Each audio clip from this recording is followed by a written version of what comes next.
morning students. Hello. How are you? Beta today's topic is marketing management. Beta marketing management में remaining functions of marketing. बेटा marketing के total 12 function थे. पिछले वाले topic में बेटा हम 6 फंक्शन कर चुके हैं. आज हम बेटा 7th नंबर का फंक्शन स्टार्ट करने जा रहे हैं जिसका नाम है customer support services. Customer support services का मतलब है बेटा कस्टमर को हेल्प करनी है, कस्टमर को मैक्सिमम लेवल की फैसिलिटीज प्रोवाइड करानी है. It refers to a group of services which aim at providing maximum satisfaction to the customer. बेटा इसके अंदर हमारे मार्केटिंग मैनेजर का काम क्या होगा कि जितने भी इस मार्केट में कस्टमर हैं उन्हें मैक्सिमम लेवल की सेटिस्फैक्शन दिलवाना भी हमारी मार्केटिंग का एक मेन फंक्शन होता है. अब बेटा इस काम के लिए जो कस्टमर को सपोर्ट की सर्विसेज यहाँ हमने देनी है उन सर्विसेज के लिए मार्केटर क्या करेगा. A marketer offers primarily the following services to the customer. यहाँ पर मार्केटर कस्टमर को कुछ सर्विसेज देगा. वो सर्विसेज क्या क्या हैं. आफ्टर सेल सर्विस है, हैंडलिंग कस्टमर कंप्लेंट है, टेक्निकल सर्विसेज हैं, क्रेडिट लेवल की कोई फैसिलिटी की सर्विस है, मेंटेनेंस की कोई सर्विस है, प्रोडक्ट रिलेटेड कोई इंफॉर्मेशन है. तो बेटा ये सर्विसेज यहाँ पर मार्केटर ने कस्टमर को देनी है.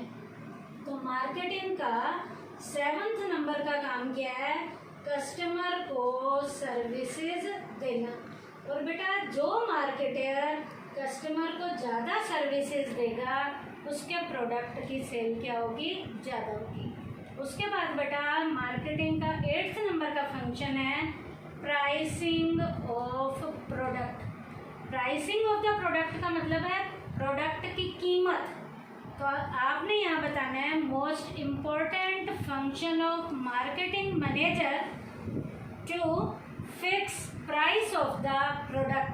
अब बेटा मार्केटिंग के मैनेजर ने इस काम में मार्केटिंग के इस काम में प्रोडक्ट की प्राइस को फिक्स करना है.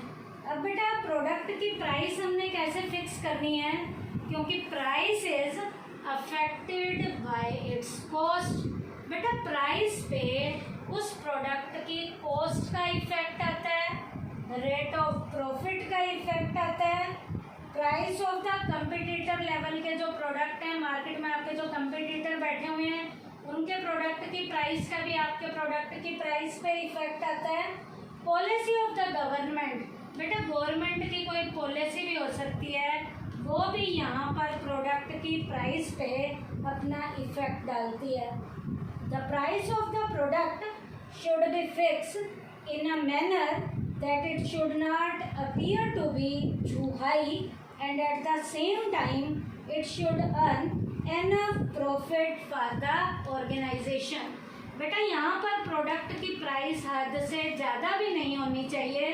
प्रोडक्ट की प्राइस इतनी होनी चाहिए कि उस प्रोडक्ट को खरीदने में कस्टमर को किसी भी तरीके की कोई भी दिक्कत ना हो.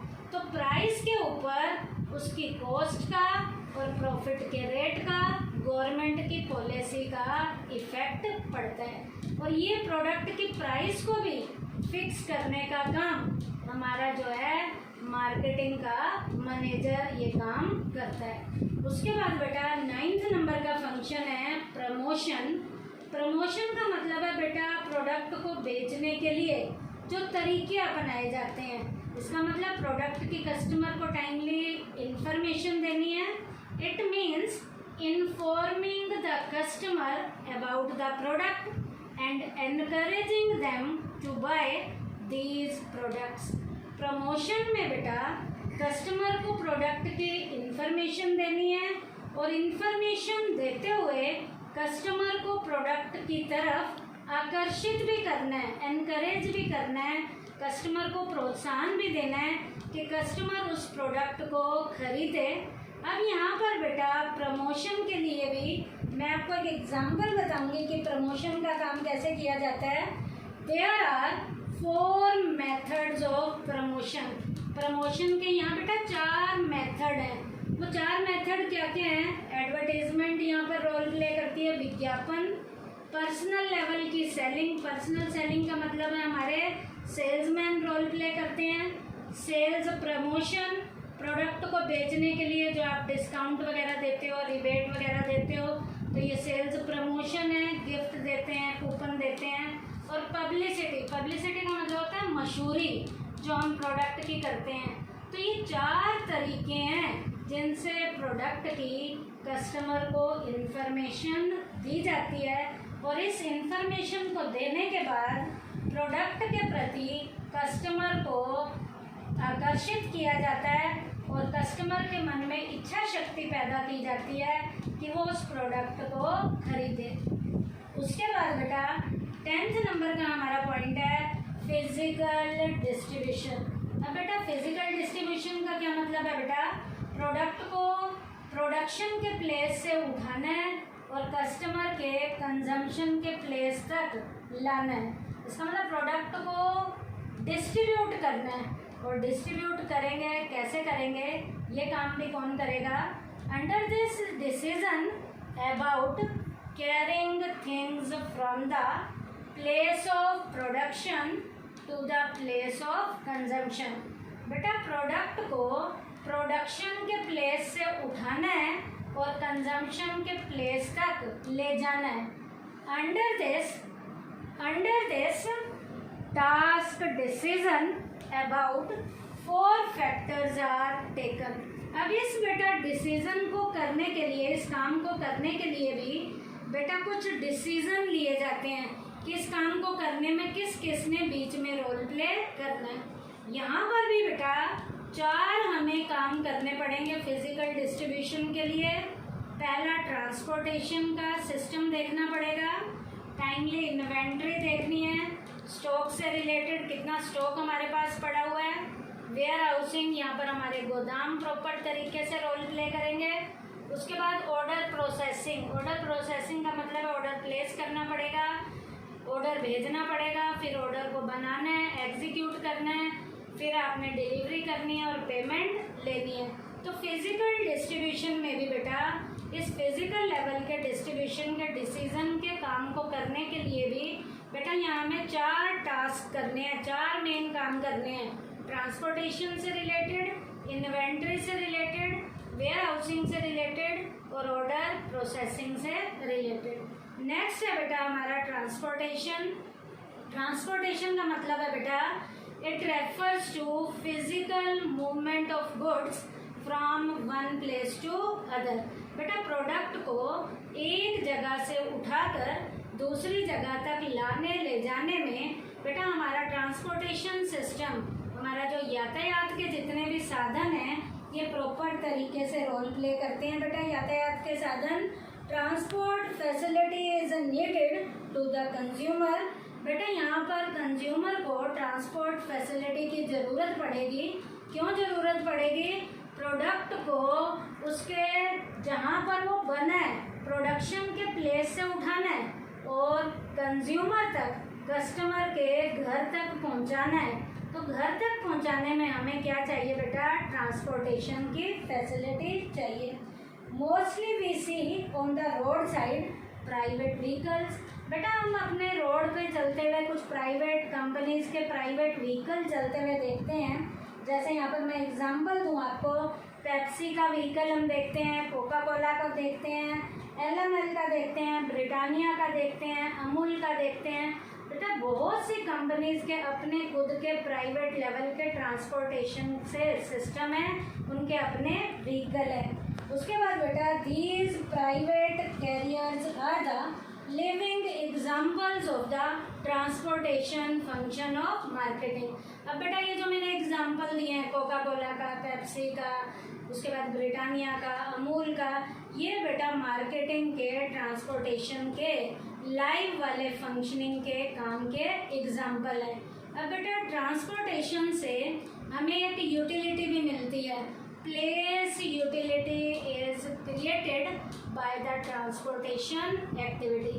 बेटा ट्रांसपोर्टेशन की एक्टिविटी से प्लेस की यूटिलिटी का सृजन किया जाता है, प्लेस यूटिलिटी पैदा होती है। प्लेस का मतलब प्रोडक्शन के प्लेस से माल को उठाना है और कंज्यूमर के प्रॉपर प्लेस तक माल को पहुंचाना है। और बेटा जो हमारा फिजिकल डिस्ट्रीब्यूशन था ये हमें दोनों यूटिलिटी देता है, प्लेस यूटिलिटी भी देता है और टाइम भी देता है। लेकिन जो ट्रांसपोर्टेशन है ये हमें प्लेस यूटिलिटी को क्रिएट करवाने में प्रॉपर रोल प्ले करता है। उसके बाद बेटा हमारा लास्ट मार्केटिंग का फंक्शन है स्टोरेज, वेयर हाउसिंग जिसे कहते हैं।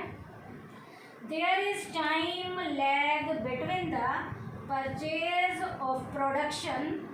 इसका मतलब क्या है बेटा, माल को जब बनाया जाता है और माल को जब खरीदा जाता है तो बीच में बेटा एक टाइम का गैप आ जाता है।